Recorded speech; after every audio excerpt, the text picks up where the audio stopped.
प्रतिलेखन संख्या 71 speed 100 words पर मिनट स्टार्ट। महोदय, आपने जिस उत्साह के साथ मेरा स्वागत किया है उसके लिए मैं आपको धन्यवाद देना चाहता हूं। आपने ठीक ही कहा है कि मेरा यहाँ आना पहली बार नहीं है। मुझे जहाँ तक स्मरण है यह 5वां समय है जब मैं आपके इस सुंदर प्रदेश में आया हूँ। पहल जब 1922 में यहाँ आया था वह एक समय था और आज एक दूसरा ही समय है। उस समय मुझे यहाँ इसलिए आना पड़ा था कि देश के सारे बड़े बड़े नेता जेल में बंद थे। महात्मा गांधी जी भी जेल में थे और प्राय यहाँ के भी नेता जेल में थे।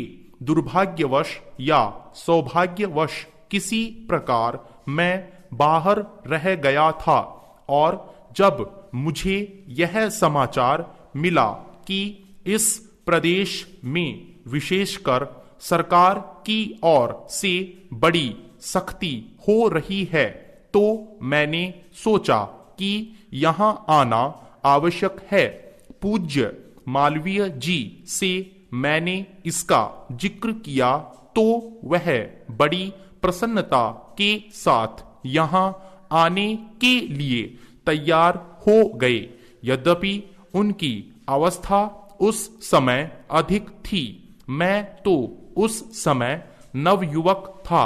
हम दोनों यहाँ आए यह आज से 32 वर्ष पहले की बात है और आपके इस सुंदर प्रदेश का मुझे पहले परिचय मिला।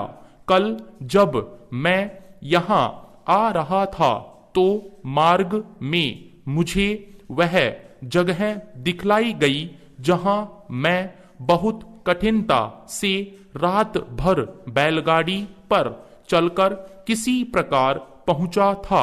अब तो यहाँ पर कुछ अच्छी सड़कें भी बन गई हैं और कल मैं यहाँ कई मील दूर से मोटर गाड़ी पर चलकर पहुंचा।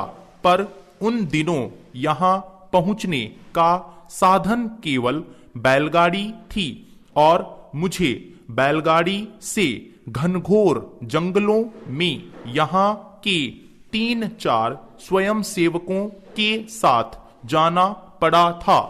जब मैं उन दिनों की तुलना आज से करता हूँ तो मालूम होता है कि इन कुछ वर्षों में कितना अंतर पड़ गया है। पैरा जो काम महात्मा गांधी जी ने स्वराज्य का देश को स्वतंत्र करने का आरंभ किया था वह काम देश के सौभाग्य, महात्मा गांधी की तपस्या और सब लोगों के परिश्रम तथा त्याग से सफल हुआ। 5-6 वर्ष बीत चुके जब से हम स्वतंत्र होकर पूरे दायित्व के साथ अपने देश का शासन चला रहे हैं।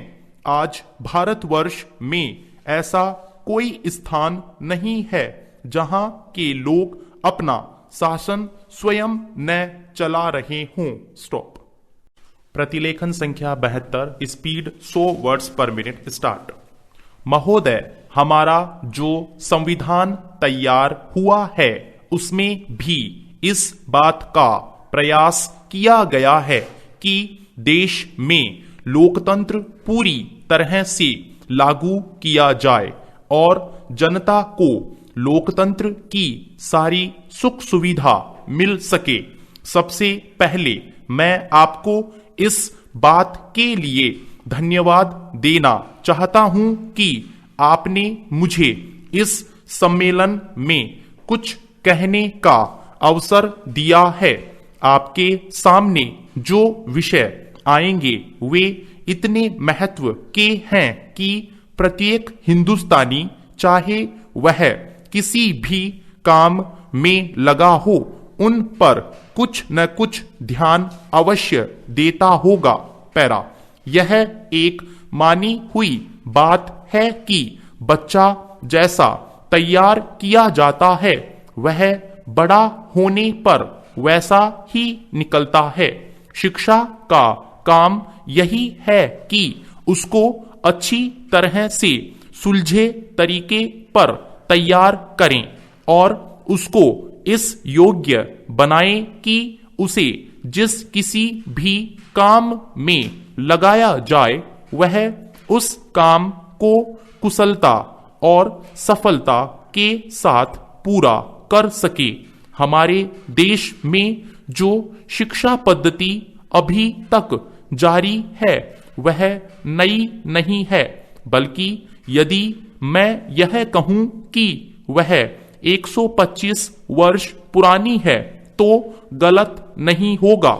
125 वर्ष पहले जिस उद्देश्य को सामने रखकर यह शिक्षा पद्धति जारी की गई थी वह उद्देश्य अब नहीं रहा, पर शिक्षा पद्धति अब तक लगभग वही है। मैं मानता हूं कि इस बात का प्रयत्न किया जा रहा है कि उसमें परिवर्तन किया जाए जिससे हमें अपनी आवश्यकताओं की पूर्ति में सहायता मिल सके। जहां तक मुझे मालूम है इस काम में अभी तक हम सफल नहीं हुए हैं। मैं तो शायद यह भी कह सकता हूं कि उस शिक्षा पद्धति को बदलने में जो प्रयास किया जाना चाहिए था वह अभी तक नहीं किया गया है। इस देश में या सभी देशों में शिक्षा के 3 भाग होते हैं।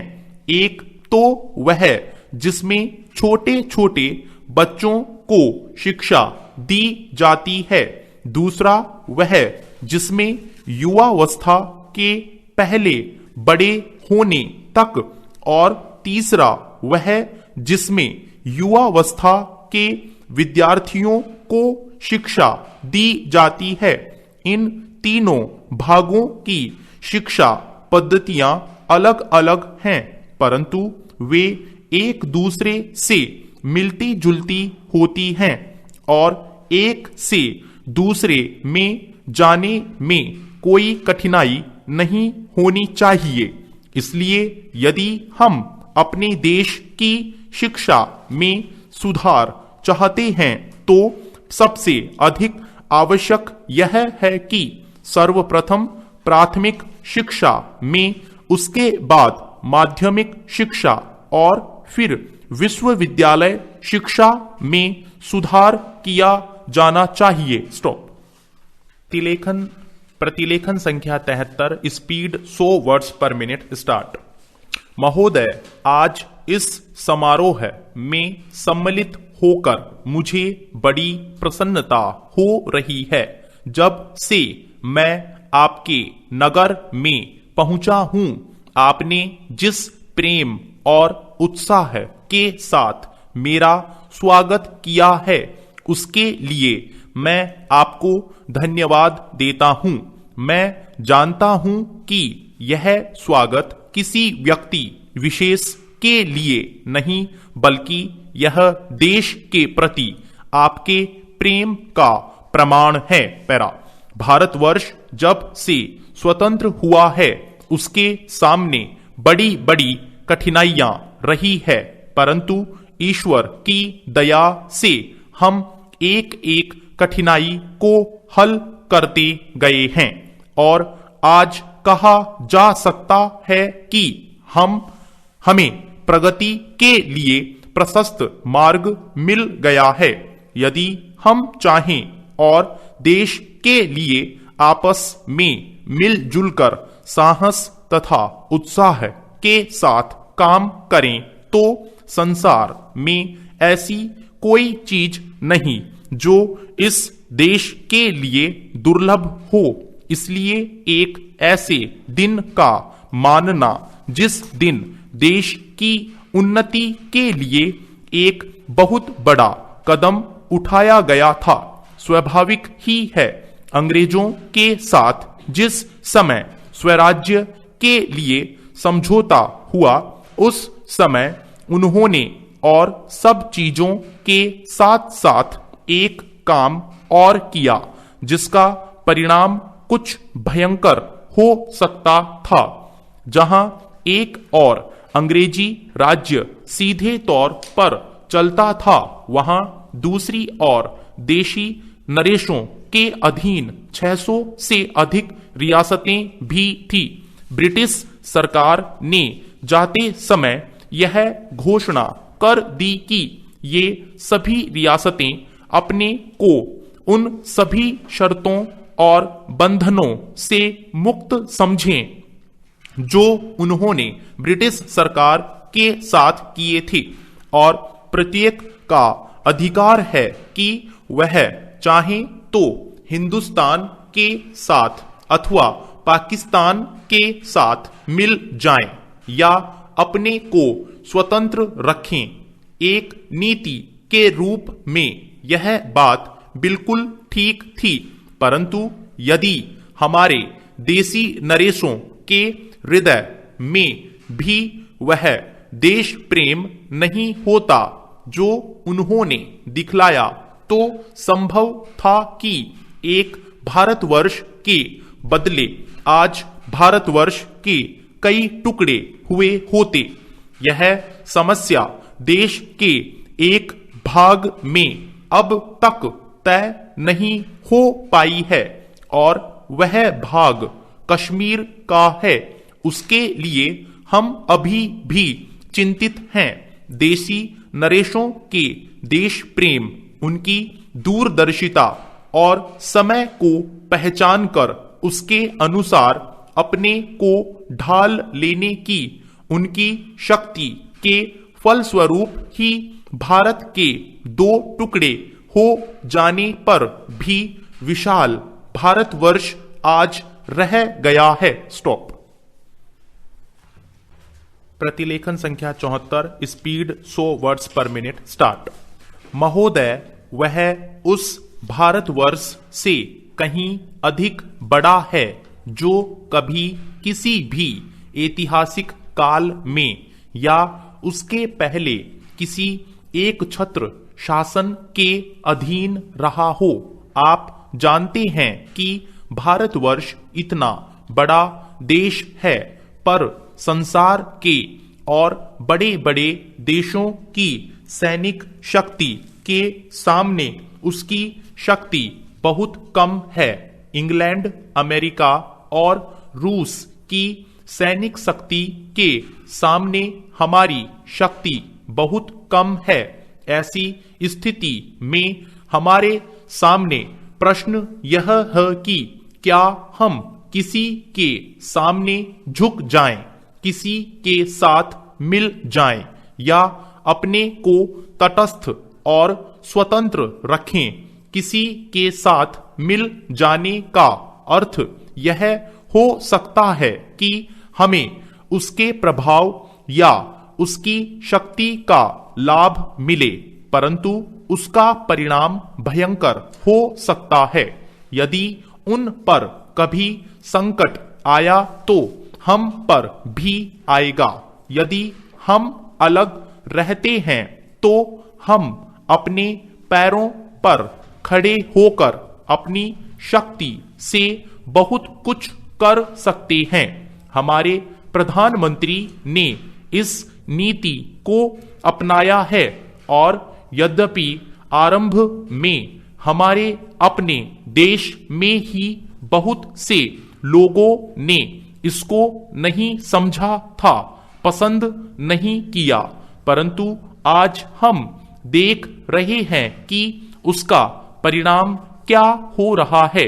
हमारे प्रधानमंत्री ने इस बात की घोषणा कर दी कि हम किसी भी दूसरे देश के साथ गठबंधन नहीं चाहते और हम स्वतंत्र रहकर अपना कामकाज अलग चलाएंगे। हमारे बहुतेरे लोगों ने यह समझा कि यदि हम किसी बलशाली देश से मिलें तो और कुछ नहीं तो कम से कम आर्थिक सहायता तो मिलेगी। जो देश यह चाहते थे कि हम उनके साथ मिलें, उन्होंने तो बुरा माना ही। उन्होंने यह नहीं समझा कि हम अपने को अलग रख रहे हैं, न कि उनके विरोधियों के साथ मिल रहे हैं। जैसे जैसे समय बीतता गया, धीरे धीरे उन्होंने भी हमारी विदेशी नीति को समझा। आज संसार के लोग मानते हैं कि भारतवर्ष अपने दृष्टिकोण पर स्थित है। पैरा इतना ही नहीं बल्कि एक नए देश को जिसे स्वतंत्र हुए अभी 55 वर्ष ही हुए हैं, जो स्थान मिल सकता है उससे कहीं ऊंचा स्थान हमको मिल गया है और हमारा उत्तरदायित्व भी बढ़ गया है। मैं मानता हूं कि इसी प्रकार यदि हम महात्मा गांधी के दूसरे सिद्धांतों को भी अपनाएं और उसके अनुसार आचरण करें तो इसका संसार पर बहुत प्रभाव पड़ेगा। स्टॉप। प्रतिलेखन संख्या 75, स्पीड 100 वर्ड्स पर मिनट। स्टार्ट। महोदय, जैसा कि माननीय सदस्य जानते हैं, कल दूसरे सदन में इसी तरह की बहस थी। मुझे वहां भी कुछ देर बैठना पड़ा। इस कारण यहां जो भाषण हुए उन सबको मैं सुन नहीं सकी। मुझे सुनकर दुख है कि कुछ माननीय सदस्यों ने इस अवसर पर भी हमारे विदेश विभाग को बुरा भला कहा। सेवाओं पर दोषारोपण करके सरल रास्ता निकालने का प्रयत्न ऐसी प्रवृत्ति है जिसकी मैं निंदा करती हूं। मैं यह नहीं कहती कि हमने गलतियां नहीं की है और हमारे सभी प्रतिनिधि हमेशा योग्य ही होते हैं। जब गलती हो तो हमें उसे अवश्य बताना चाहिए, लेकिन सदा आलोचना करते रहने से निरुत्साह पैदा होता है और मनोबल गिरता है। हमें उन औजारों को ही कुंठित नहीं कर देना चाहिए जिनसे हमें काम लेना है। देश और विदेश में हमें काम तो करना ही है। हम अच्छी तरह जानते हैं कि पाकिस्तान के शासकों को दी गई हर सहायता बांग्लादेश के निर्दोष लोगों के विरुद्ध इस्तेमाल की जाएंगी। पैरा। इस अवसर पर हमारे प्रतिनिधियों ने परिश्रम से बहुत अच्छा काम किया है। प्रस्तुत परिस्थितियों में वे जितने प्रभावी हो सकते थे हुए हैं। कुछ सरकारों के विचार निश्चित हैं और यदि उनमें सहानुभूति भी पैदा की जाए तो भी वे इस प्रकार के मामले में कोई स्पष्ट बात कहने को तैयार नहीं होंगे। मैं कहना चाहूंगी कि हमारी उन सेवाओं ने जो वर्तमान स्थिति से निपटने में जुटी है, साहस और समर्पण का परिचय दिया है। पैरा।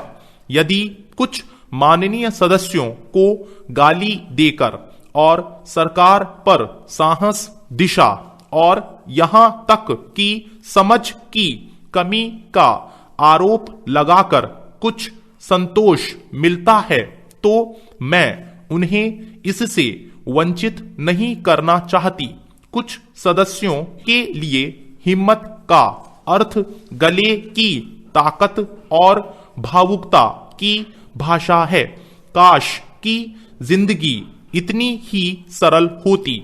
इस सरकार में बहुत से दोष हो सकते हैं, लेकिन उनमें साहस की कमी नहीं है, न ही यह आवश्यकता के अनुसार जोखिम उठाने से डरती है।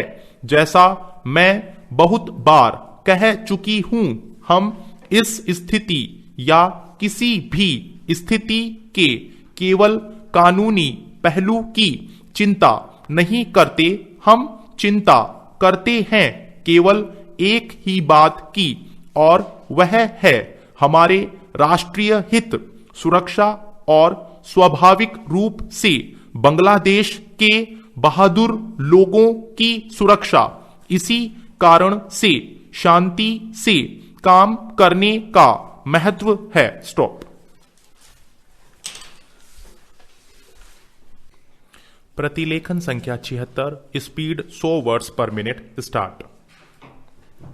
महोदय, मान्यता शब्द की हर तरफ से मांग आई है, मानो कि मान्यता देने भर से ही वे बहुत सी कठिनाइयां हल हो जाएंगी जो बांग्लादेश के लोगों के सामने हैं, हमारे देश के सामने हैं, और विशेषकर हमारे सीमांत राज्यों अर्थात पश्चिम बंगाल, असम, त्रिपुरा और मेघालय के समक्ष हैं। हमने इस प्रश्न के हर पक्ष पर बड़ी गहराई से सोच विचार किया है। जैसा कि मेरे साथी ने बताया है, इसकी हम निरंतर समीक्षा करते रहते हैं। हम इसकी प्रतीक्षा नहीं करते कि दूसरे देश इस विषय में क्या करते हैं। इस बारे में या अन्य मामलों के बारे में हम जो कुछ भी निर्णय करेंगे वह स्थिति के हमारे अपने ही स्वतंत्र मूल्यांकन के अनुसार और इस बात को ध्यान में रखकर होगा कि हमारे हित व्यापक अर्थ में किस तरह पूरे होते हैं। कल मैं अपनी वर्तमान कठिनाइयों में से संभावित खतरों और बोझों के बारे में जानबूझकर बहुत संयत भाषा में बोली थी। वह इस कारण नहीं कि मैं बोझों या खतरों से आज या कभी डरी हूं, बल्कि इस कारण कि मैं चाहती हूं कि माननीय सदस्य इन सब विषयों पर गहराई से विचार करें। पैरा। खतरों का तभी सामना किया जा सकता है जब आदमी इसके लिए तैयार हों। जैसा मैंने पहले कहा और फिर से दोहराना चाहूंगी कि यह समय दलगत प्रतिद्वंद्विता का नहीं है।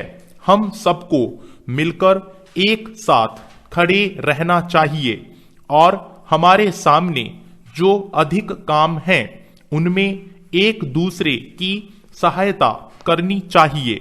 सांप्रदायिक प्रवृत्तियों को दबाना चाहिए।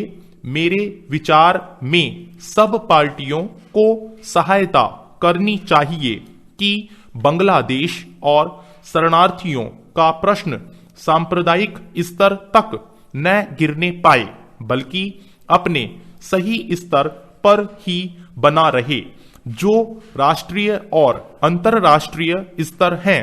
मैं इन प्रश्नों और अन्य घटनाओं के बारे में विरोधी दलों के नेताओं और सदन के अन्य सदस्यों से संबंध बनाए रहूंगी।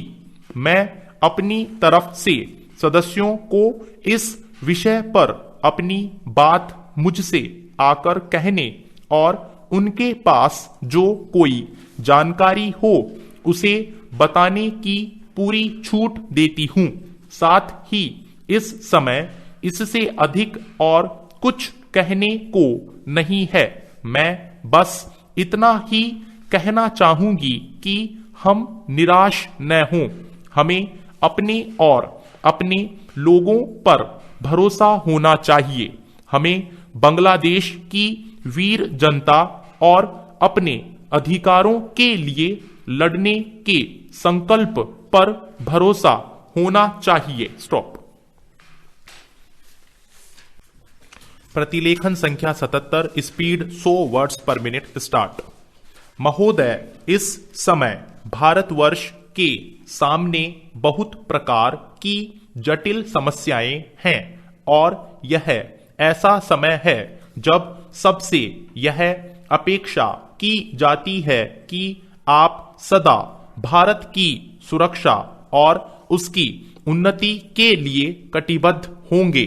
आपको मालूम ही है कि जब से यह प्रश्न हमारे सामने आया है कि भाषा के आधार पर देश के विभिन्न भागों का पुनर्गठन किया जाए, तब से देश में बहुत प्रकार के आंदोलन उठ खड़े हुए हैं। सरकार ने जनता की इच्छा और मांग को देखते हुए उसके लिए एक विशेष आयोग नियुक्त किया और यह आशा की जाती थी कि उसकी जो कुछ भी सिफारिशें होंगी वे सबको मान्य होंगी और आपस के मतभेद के लिए कोई स्थान न होगा।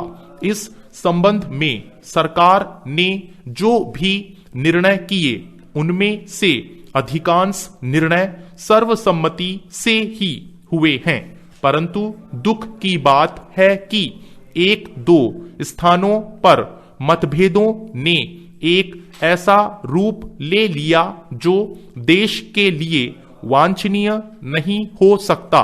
दुर्भाग्यवश आपका यह क्षेत्र भी उन क्षेत्रों में से एक है। मुझे इस बात की बहुत प्रसन्नता है कि आपने भारत सरकार के साथ सदा सहयोग करने और हर प्रकार से उसके निर्णय को मानकर देश के सुगठित प्रशासन में हाथ बटाने का विश्वास दिलाया है। पैरा। जब किसी देश के सामने बड़े बड़े प्रश्न उपस्थित होते हैं तो उनमें से कुछ बातों पर मतभेद हो जाना स्वाभाविक ही है। इस युग में जब हम सब काम जनता की सम्मति से करना चाहते हैं और हमारी सरकार भी जनता की बनाई हुई है, तब यदि कहीं मतभेद हो जाए तो उसमें उतावलापन करने की कोई गुंजाइश नहीं रहती, क्योंकि विरोध प्रदर्शन करने के लिए आपके पास पर्याप्त समय है। परंतु एक चीज जो हम सबको भली भांति जान लेनी चाहिए और जिसके संबंध में किसी प्रकार के मतभेद की गुंजाइश नहीं होनी चाहिए, वह यह है कि चाहे हमारे मतभेद कितने ही अधिक क्यों न हो, उनको सुलझाने का एक ही उपाय है और वह उपाय यह है कि इस संबंध में निर्णय आपस में बातचीत करके तथा एक दूसरे को समझा बुझाकर किए जाएं, डंडों और पत्थरों से नहीं।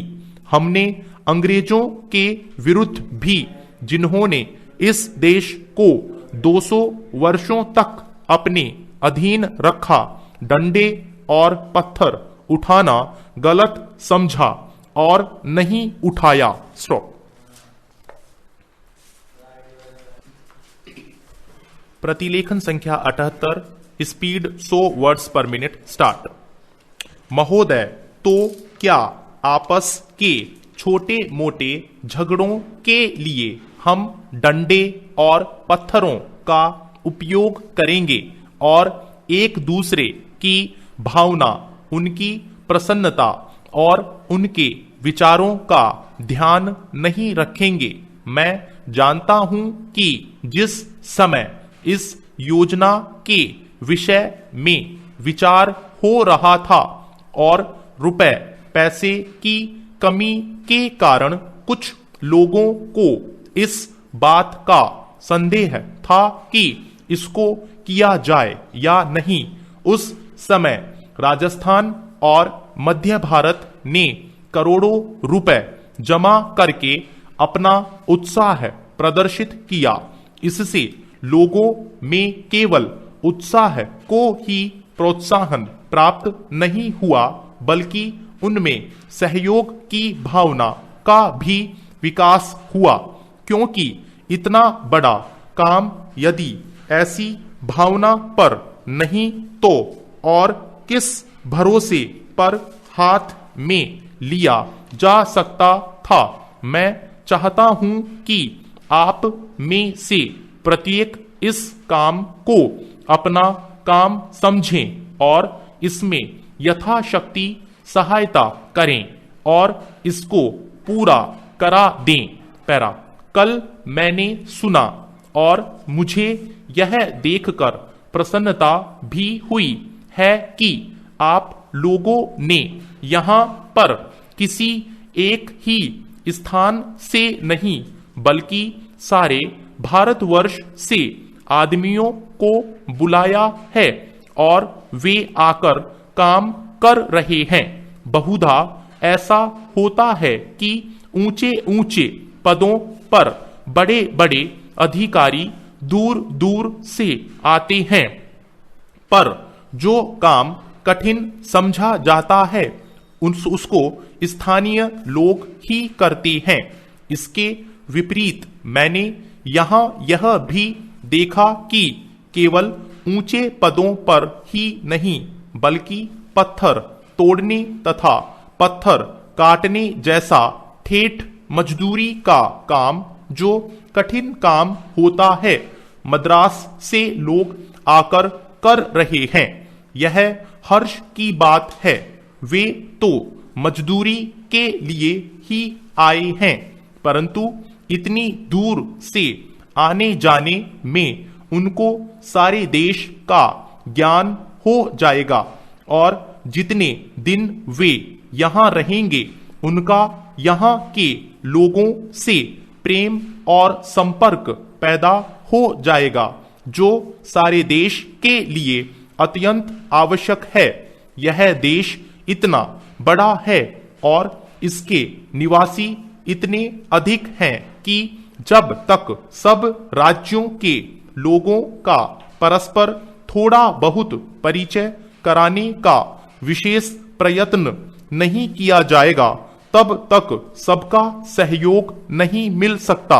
हमारे पूर्वजों ने इस सारे देश को सदा ही एक माना और इसीलिए जब शंकराचार्य जी ने दिग्विजय की तो उन्होंने हिंदुस्तान के चारों कोनों में 4 मठ स्थापित किए।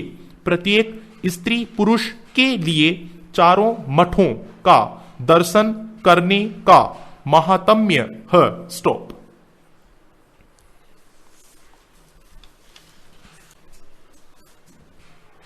प्रतिलेखन संख्या 79, स्पीड 100 वर्ड्स पर मिनट। स्टार्ट। सभापति महोदय, जिस विधेयक पर इस सदन में चर्चा हो रही है उसका इस देश के अधिकांश लोगों ने और इस सदन में भी अधिकांश सदस्यों ने स्वागत किया है। इसलिए इसमें दो राय नहीं हो सकती कि यह विधेयक जनोपयोगी है। यह ठीक है कि कुछ लोगों ने, जिनके निहित स्वार्थ हैं, इस विधेयक का विरोध करने की हिम्मत की है। ऐसे लोगों में जनसंघ और स्वतंत्र पार्टी, जिनकी पूंजीवादी नीतियां हैं, उनका विरोध करना स्वाभाविक ही है। पैरा। मैं आपके माध्यम से मंत्री महोदय से कह रहा था कि जहां तक विधेयक का स्वागत करने का प्रश्न है, यह जनोपयोगी है। जहां मैं इस विधेयक का स्वागत करता हूं, वहां यह भी निवेदन करना चाहता हूं कि इस कानून को सफल बनाने के लिए, जैसा प्रधानमंत्री ने सदन में अभी कहा, जो लोग इसका स्वागत करते हैं उनको उचित दृष्टिकोण और ईमानदारी के साथ काम करना चाहिए। पैरा, हमारे देश ने गरीबी को दूर करने के लिए पंचवर्षीय योजनाओं के माध्यम से योजनाबद्ध तरीके से विकास के कार्यक्रम को चलाने की नीति अपनाई है। विधेयक के सिलसिले में जहां यह विरोध किया जाता है कि इस विधेयक से एक तानाशाही पैदा होगी, अधिनायकवाद पैदा होगा, वहां मैं यह निवेदन करना चाहता हूं कि यह विधेयक उन लोगों पर जो पूंजीवाद के जरिए से, एकाधिकार के जरिए से हम पर नियंत्रण रखना चाहते थे और जिनकी पूंजी इस विधेयक के अभाव में बैंकों के माध्यम से बराबर बढ़ती जा रही थी, रोक लगाता है। उनकी नीतियों का परिणाम यह हुआ, देश के चंद लोगों की पूंजी जो इन बैंकों के स्वामी थे अत्यधिक बढ़ गई। हमें मालूम है कि स्वतंत्रता के बाद देश में बिड़ला और टाटा की पूंजी किस प्रकार से कई गुनी बढ़ गई है। इसलिए कांग्रेस पर यह आरोप लगाया जाता रहा है कि उसके राज्य में मालदारों की मालदारी बराबर बढ़ती गई है। इसको कम करने के लिए कांग्रेस के निर्णय के अनुसार यह कदम उठाया गया। यह कदम स्वागत योग्य है, लेकिन जहां इस कदम का स्वागत करने की बात है, वहां इस बात की आवश्यकता भी है कि यह विधेयक खाली कागजों में ही न बना रह जाए। आज के जमाने में हमारे शासन में जिस तरह से नौकरशाही का बोलबाला चला आ रहा है, जिसको यह सरकार समाप्त नहीं कर सकी है। स्टॉप।